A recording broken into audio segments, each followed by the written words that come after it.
I've received a few messages and emails from a number of you about the new Tesla Model Y coming here to Australia. People are wondering, what are the batteries in them? There's two different variants. What are the differences? Where are the cars coming from? Well, I'm going to tell you, and also I'm going to disclose one important piece of information to all of you who've been asking me whether or not I'm actually going to buy one. Hello, my friends. Welcome to the channel. I'm the Electric Viking. Great to see you. Welcome to all the new subscribers. Welcome back, everyone else. It's pretty cold here. I'm still happy to be home. There's no place like home, really, is there? Been in Indonesia, back in Melbourne. Massive difference in temperature. Went from 35 degrees to, well, about 4 or 5 degrees when I got off the airplane. It's kind of a nice change because I managed to have picked up some sort of tropical virus or tropical, I don't know, but I'm covered in spots and it's itchy as hell. So the coolness here is helping to prevent me from scratching myself to death. As I said, information to disclose to you. I'm about to order a Tesla Model Y online now. I'll make a video about that pretty soon, probably be out tomorrow. And I suggest if you want to order one of these cars, you do so as well because they're going to sell out. Probably, I reckon, this new allotment that's coming to Australia, I'll tell you when, probably will sell out, I would say, within a week. So, yeah, if you want to order one, watch the video, learn all the details, and then go ahead and order one quickly if you want. If you don't want, you can always order the BYD Atto 3, which I've ordered as well. I'll put a link in the description below to my video where I go through the process of ordering that car. Tesla Model Y price and specs and delivery times. As many of you know, Tesla are finally bringing the Model Y to Australia. Why are they bringing it to Australia? Because they know they have a captive audience. There are literally tens of thousands of Aussies who want electric cars, can't get one. I mean, really, I haven't bought one so far because why? I can't afford a Model X. Well, I probably could, but I don't really want to spend that kind of money on a car. I think it's stupid to spend more than $100,000 on a car unless it's a pickup truck that you need for work or something like that. You know, then I get it. But really, to me, I think egregious amounts of money on cars is just pointless. So that's why I haven't bought a Model X. Though I'd love one. Tesla, I'd love one. Hands up. Now Tesla are finally bringing the Model Y to Australia. Price, base model, 68,900 Australian dollars. That's before on-road costs for the rear-wheel drive model. The other variant is the Model Y Performance. That'll set you back $98,690 before on-road costs. Here in Victoria, that base model price, drive away, so including all the other costs you've got to pay here in Australia, the cost comes out at $74,571. So you can go through the Tesla configurator and do this yourself, see what the price comes out at. But that's in the pearl white paint. If you want to get a different color paint, well, the costs are different depending on the paint color you want. Currently, there's no all-wheel drive long-range version. Apparently, it's going to come as well, though. When are the cars coming? Deliveries are expected to start between August and November, led by the rear-wheel drive model. That's the base variant. The Tesla Australia configurator simply shows late 2022 as an expected delivery date for the performance model. Basically, if you place an order right now, you probably get delivery sometime between, I would say, September and October for the Tesla Model Y base model. That's the rear-wheel drive model. So this price means that Tesla have put a markup on the Model Y over the Model 3 of exactly 5,000 Australian dollars. That means it costs $4,000 more than a Polestar 2 long-range single motor, but not really true. If you want to order the Polestar 2 long-range with the same specs as the Model Y, you're actually paying about $8,000 more. Yeah, I checked those numbers out. They're approximately true, depending on how you want to compare the cars. But you need to spend around $8,000 more to have spec for spec. When you go through the Tesla vehicle configurator to buy a Tesla, there's pretty much no options. Paint color, if you want, you can get bigger wheels. And the only other option is if you want to buy Tesla's full self-driving. Obviously, right now, there's not a lot of point because in Australia, you can't really use it the way you can in the US. But, you know, in future, in theory, it may work.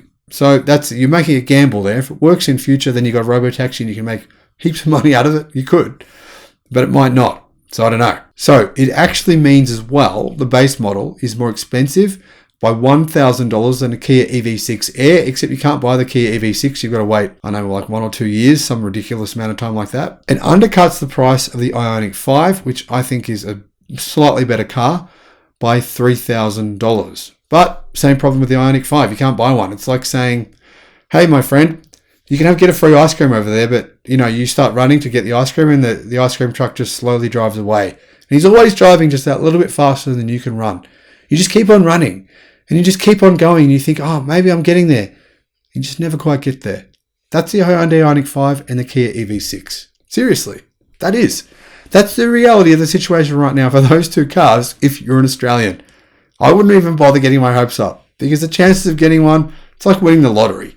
So comparing those cars is probably pointless. Probably pointless I even brought them up. But just kind of give you an idea on the price comparisons. Can you tow with this car? Yes, you can. A tow hitch is coming in 2023, but it will need to be installed by Tesla when it arrives. You can't just take it to some local garage. So what about the motors? Well, Tesla doesn't actually disclose power and torque figures.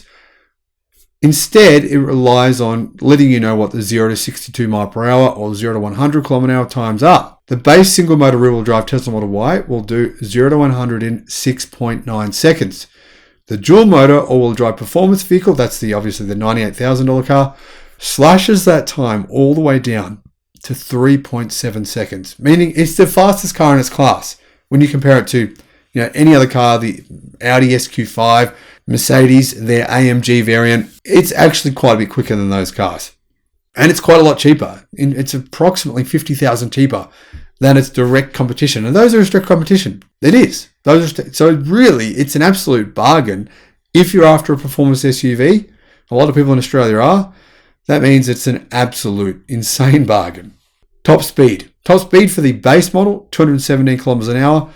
And the performance variant, 250 kilometers an hour. I'm not saying you should try and achieve those speeds here in Australia, where you'd be certain to lose your license and being put in jail for, 300 years or something like that. Range. Base model. Range, 455 kilometers. Range comes from the stricter WLTP test cycle, so it's more than likely going to get it closer to that range. Performance model, 514 kilometers.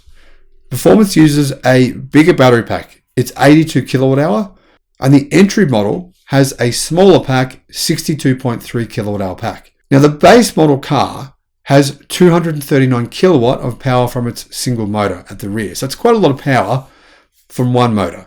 More power than you need, really. Though the battery chemistries of these two cars are actually very different. The performance model uses Tesla's nickel, cobalt, and manganese battery. It's essentially a lithium ternary battery pack. It's the same kind of battery, similar kind of battery chemistries as used in all those other cars I just talked about. None of those cars offer you what comes as the battery chemistry standard in the cheaper version, the long-range version for $68,000. That battery pack is a lithium iron phosphate battery pack from CATL. And I've said many times, that battery pack is the one you want, because you can charge that battery pack, not the performance model pack, to 100%, discharge it to 0, you're not going to hurt the battery. You can supercharge it, you're going to get a pretty minimal amount of effect on that battery. In addition, that battery is more than likely going to get around 3 times as many cycles as the battery in the performance model. 3 times. In other words, the battery in the base model car is probably going to last about twice as long. Maybe a little bit, maybe 2.5 times as long as the battery in the $98,000 performance version. LFP batteries just last longer. That's the reality.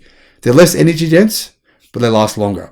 So, I think it's a no-brainer. For me, I'm getting the base model version for that reason. Even though I'd love to have the other version, I can't really justify spending that additional $32,000 or $30,000, plus of course you're going to have to pay luxury tax, that's going to increase the price by about another 10 grand.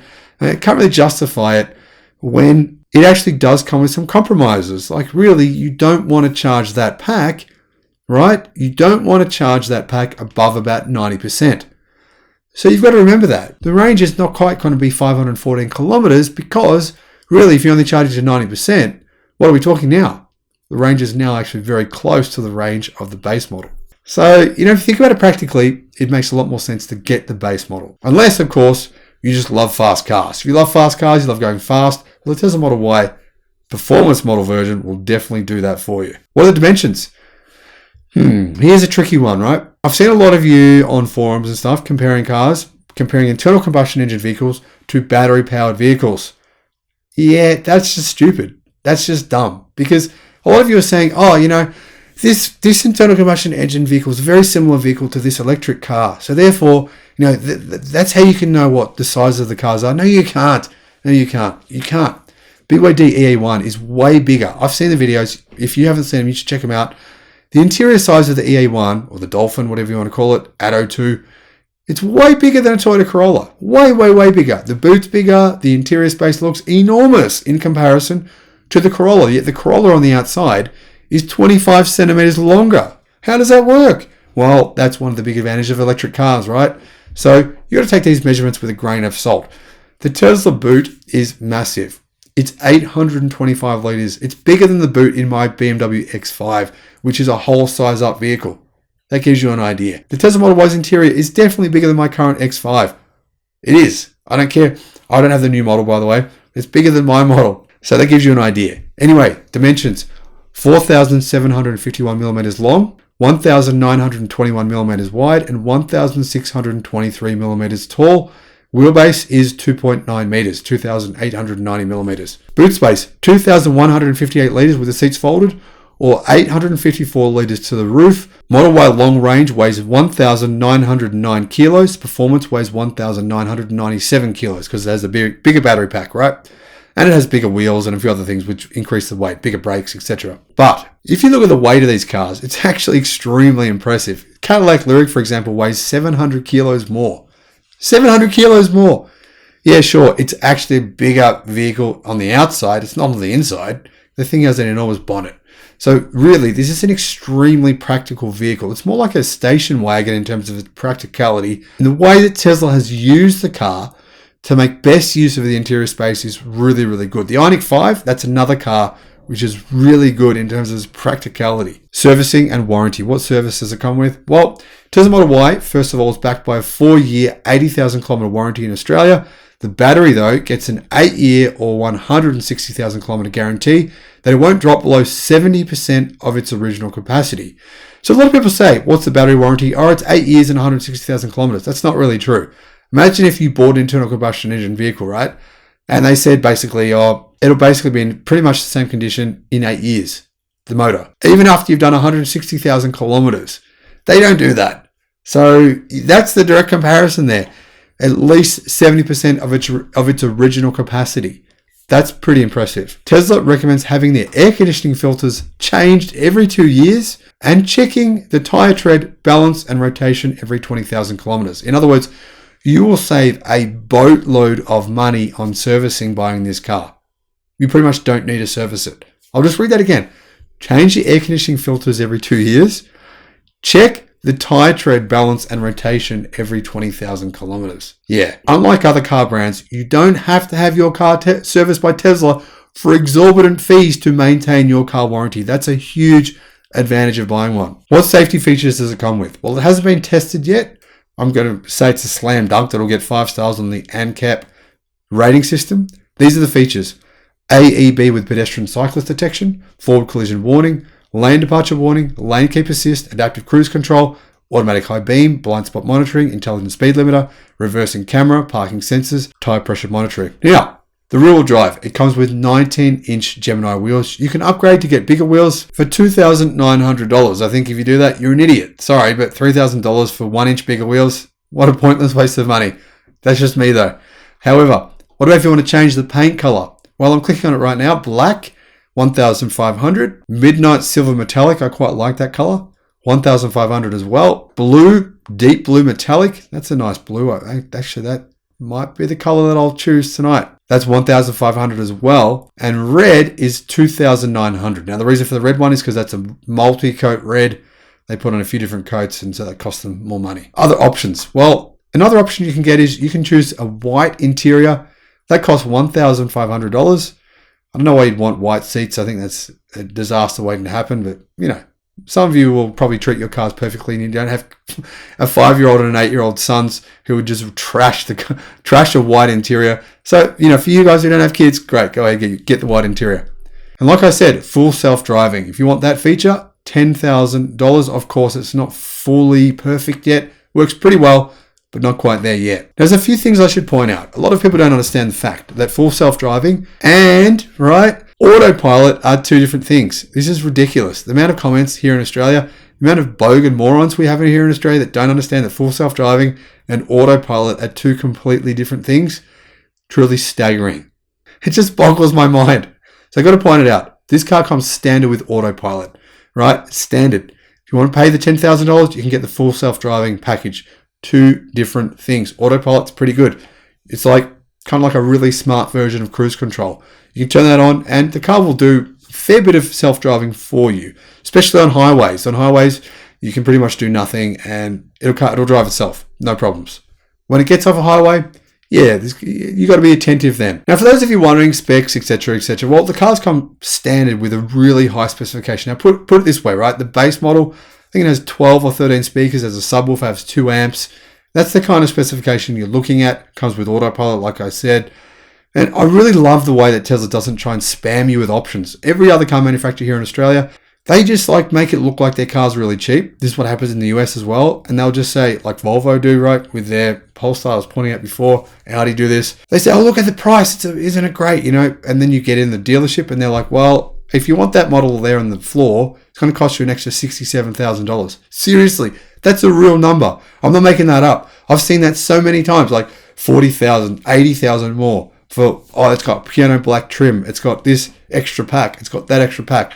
Really good. Tesla doesn't do that. Only options are paint, if you want bigger wheels, or if you want a white vegan interior. And like I said, full self-driving. Really, none of those things you need. If you want, you can just buy the standard model. It's totally fine the way it is. Like I said, LFP batteries in the standard base model vehicle, lithium iron phosphate. Those batteries, like I said, have lower energy density, but they'll last a lot longer. So to me, it's a no-brainer, but let me know in the description below, which vehicle are you going to buy? Will you even buy one? Do you think I should buy one? Well, I'm about to. It's too late. But what do you think of my Tesla Model Y purchase? Thanks for watching, and I'll see you again on the next one. Bye-bye.